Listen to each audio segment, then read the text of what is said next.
I mean, what in the weird, cringy dad joke is this? Why? You guys, it is time. We are finally going to be reading some popular book talk books together. And I'm so excited because I wanted to take you along this journey with me. I feel like book talk really gets a bad rap. Some books are like really good hits, and then some of them are just god awful. why did anyone recommend this? I feel like I'm taking a risk here with some of these books. I may lose some brain cells. We may be knocked down a couple of IQ points, but it's fine. We're doing it in the name of content. I have a few books that I wanted to read. One of them is one that I started recently and I realized that it's been circulating everywhere. It was really popular, book 1 last year. So book 2 released and I got it. I'm reading it and I'm just going to take you along this journey with me as we finish this book. And yeah, so the first book I wanted to mention that we will be reading together on this vlog is Things We Hide from the Light by Lucy Score. This is book 2 in the Knock 'Em Out series, and it is a standalone book technically. You don't have to have read Things We Never Got Over, book 1, because this book centers around 2 different people. However, I do think that in order for you to understand some of the stuff going on, it would be extremely helpful if you read Things We Never Got Over first and then dive into this book. I decided to read this one because people on Book Talk seem to love it and love Lucy's Score. I've tried reading more of her books and I just don't think she's my favorite author, but we're giving this one a try because again, I didn't hate book 1, so I'm hoping this will redeem me. It will redeem her. Everyone will be redeemed. And I can give this a higher rating. So, yeah, we're gonna get started on this one. If you haven't already, go ahead and please give this video a thumbs up. Don't forget to subscribe. And without further ado, let's jump into this reading vlog. You guys, update. I'm like 51% of the way through Things We Hide from the Light, and I got this far because I've been thinking of you guys the entire time, okay? Let me just show you some of the quotes in here that I highlighted purely for your entertainment. I mean, what in the weird, cringy dad joke is this? Why? I feel like this is the weirdest part of this book series because book 1 mentioned this as well, but like now we're going into detail. A Shark Week at this bar. Just what? You're just trying to let the whole town know that the workers are on their period? What? And it continues, guys. We are just getting more and more tidbits of apparently the cramps and the PMS going on with the bartenders, and they're like not even serving the men, and if you question their recommendations they will like yell at you, and this person apparently hisses. She starts hissing. Oh my gosh. All right, I'm gonna make a quick lunch, but yeah, as you can see, I'm struggling. I find the dialogue just really hard to get through, and also there's a lot of stuff going on that's just irrelevant to the plot. Like they're just talking to random people at the supermarket.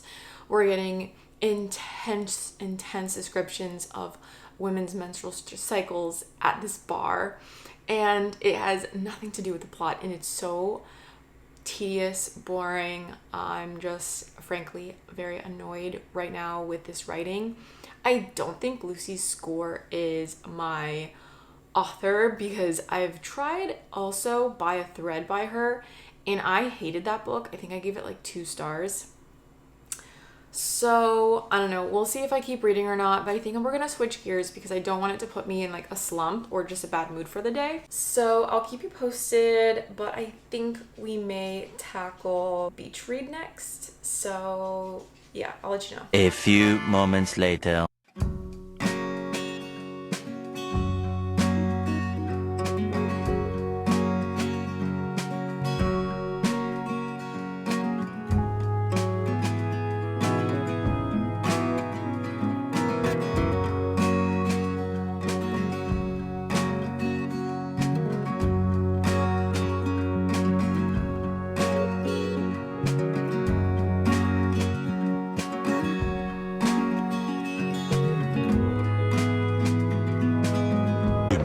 morning. You guys, I finally finished Beach Read.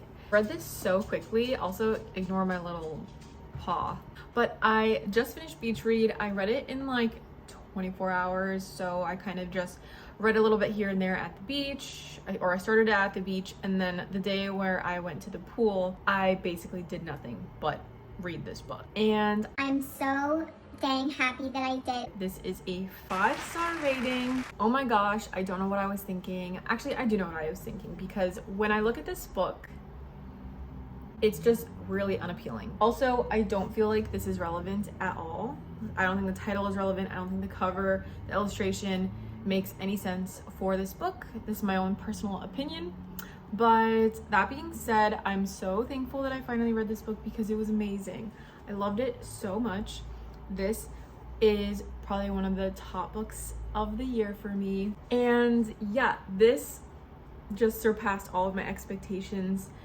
Emily Henry did a phenomenal job with banter and emotions and trauma and just love in general. I didn't have my highlighters with me or my sticky tabs because I'm not at my house. I had to dog ear a page. I know that's basically blasphemy in the book community, but page 185, it's the last page in chapter 16. This paragraph right here, it was the sweetest paragraph.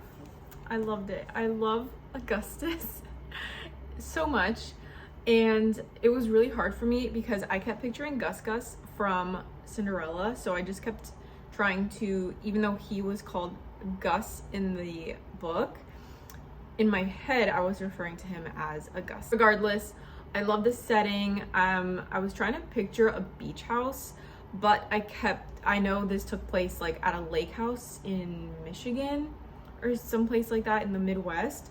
Also, it reminded me of the movie Something's Gotta Give with Jack Nicholson and Diane Keaton. Kind of a similar premise where we have this same beachy setting and like an oceanfront house, and we have a writer. So yeah, if you have already read this book, please let me know in the comments what you thought about it. So if you have a good recommendation for her, please let me know in the comments. And if you just want to talk about this book, let me know, because I'm so happy I read this, and I'm so happy I finally found another 5-star read. I think it's been a while since I have found one, so I'm really happy that I have. I'm going to be recommending this to a lot of people. But now we're going to go ahead and switch gears to fantasy and check out Fourth Wing. I'm going to go ahead and head to the bookstore and pick it up. So quick update, the Barnes & Noble by my mom's house did not have the book I was looking for. They were sold out, but there's one like 25 minutes away. They have it in stock and they put it on hold for me. So we are going after the gym tonight, and after dinner we're gonna go pick it up, and yeah.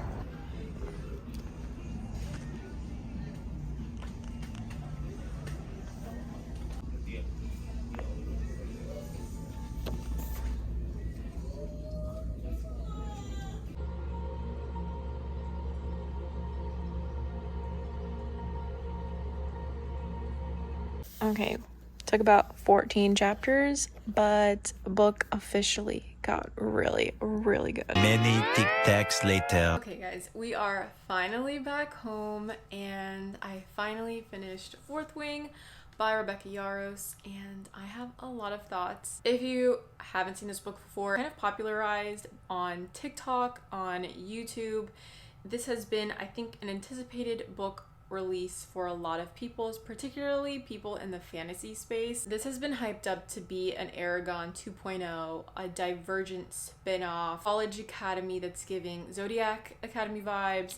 We have so many things that are being compared to this book. What I will say, what my expectations were for this, I want to give grace where grace is due. I'm pretty sure this is Rebecca Yarros' first fantasy book that she's written. She's primarily a romance author, and world building does not seem like a very easy task to do. Putting in information strategically in a book so that the reader gets the world building without it being just like info dumping and looking really corny. And I think that she failed in that in a few times in this book, where it really just made it seem like, okay, I need to put this in here somewhere. Instead of just explaining it, we're just gonna put it here in random dialogue that doesn't really serve a purpose other than providing some sort of world building. I feel like in that sense it wasn't done well. Our main character, Violet, is who we get the POV from, so this is a first person narration, and she is someone who has been looked at as not less than, but weaker. Okay, she is described as a very small, fragile, delicate woman, and I think you're gonna get that from her name, Violet, right? She's a flower, she's very fragile, she's soft, and in a lot of instances we do see that. So there is some sort of like disability that she has, but I'm not really sure what it is. It's not really defined. It's just very obvious that she does have some sort of weakness about her with her muscles and her bones and her joints. She's more prone to accidents, and that makes her life in this college very difficult. I do think there's a lot of pros and cons to this book. I'm gonna list off some of the things that I really enjoyed, and then I'll get to some of the cons. One of them obviously being the world building and how they portrayed it, how they put it in there. Pros, I think, is the dragons. I loved the aspect of the dragons in this book, the dialogue between dragon and its rider. I absolutely love that. It reminded me of Aragon and Saphira. That was very nostalgic. And I also really liked the battle scenes. I thought they were engaging, they were fun. The actual college itself was probably one of the most confusing, if not annoying, aspects to this book, and I wish that was done differently. If I could have given like any feedback during the editing process of this, it would have been to really just make this college better, because it just didn't make sense. We have a school that is basically training these cadets to become dragon riders, right? Dragon riders are rare. There's not a lot of dragons to go around to bond with a rider, and there's this war that's kind of like ongoing in this world, and so they need all the help they can get.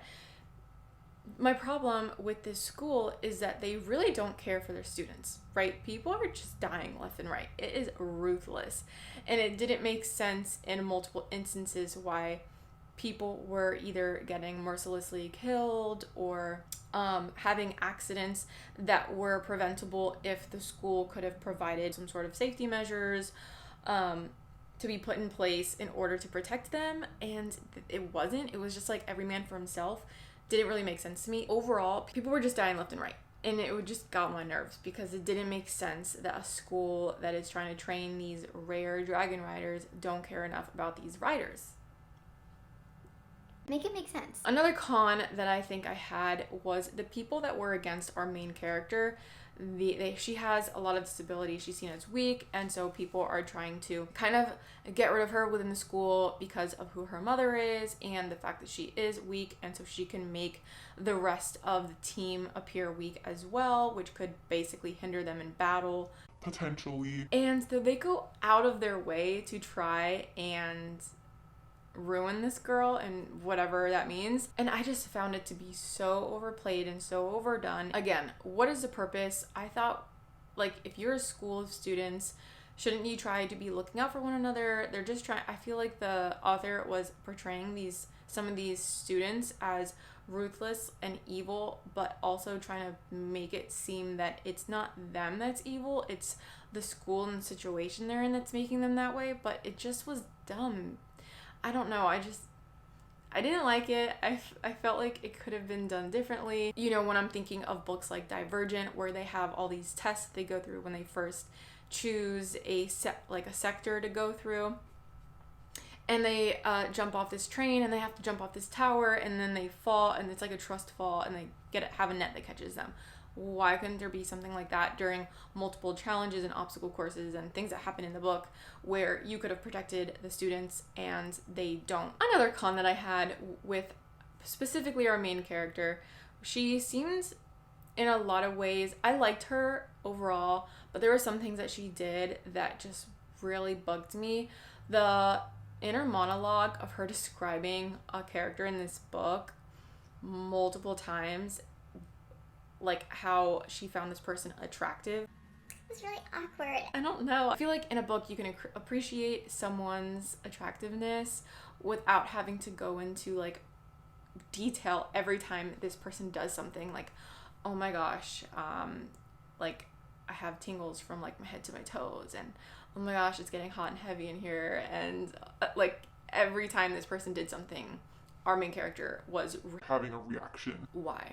That, in my opinion, seemed more immature and young adult-ish versus everything else going on in the book. It could have been done either one way or another, make it a young adult, make it an adult, but because I feel like the author was trying to get both audiences in one with this book, it came off seemingly corny, like she had a bad editor or something. I don't know.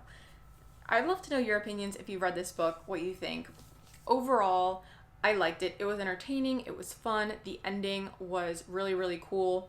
I liked the plot twist at the end, or the cliffhanger. The romance in here was fun as well, even though, again, there was moments where it was cringy. I do think the intimate scenes were done well, and that even though it wasn't necessary, like I feel like we could have done closed door scenes with this book, make it more fantasy, less fantasy romance, but I get what they're trying to do. It's fine. I do think that the love interests in this book were fun, and I really liked our male character here.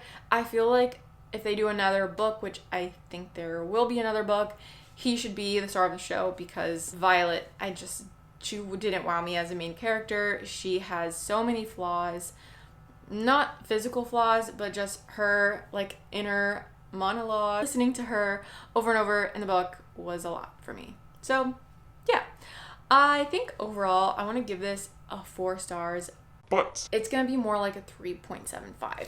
I don't want to give it a full 4-star rating, only because, again, there were moments where I felt just so confused with what was happening in this college, why people were fighting each other so dang much amongst each other, like they're students trying to kill each other, and I don't know why, if they're supposed to be like battling together and working together once they're on the field and they graduate.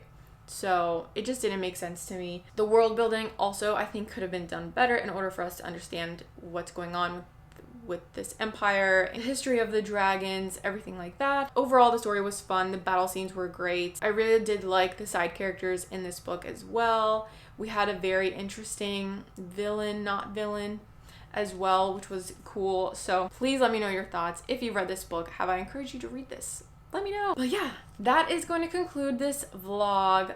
These are some popular books that have been around on TikTok that I've seen. Overall, I think that all of them were pretty good. They just had, some of them had some flaws. My 5-star read, obviously, Beach Read, was just amazing. I'm so excited that I finally got to read it, and I want to read more from her. This will be a close second place in this vlog because I loved the dragons aspect. And then third place will be Dark Skies.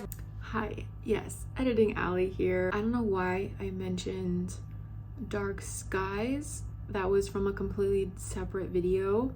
The book I meant to say was Things We Hide from the Light, which was a complete and utter failure, a DNF, a no recommendation here from me on that book. Yeah, so that's how insignificant it was in my mind, because I totally forgot about that. Yeah. Overall, I think this was a pretty good reading vlog. I enjoyed all of the books that I read, and yeah, I'd love to know what your thoughts are in the comments down below. Let me know if you liked any of these books, why or why not, and if you have any recommendations for me, let me know. But yeah, that's gonna be it for me, guys. Thank you so much for watching, and until next time, I will see you in my next video. Bye!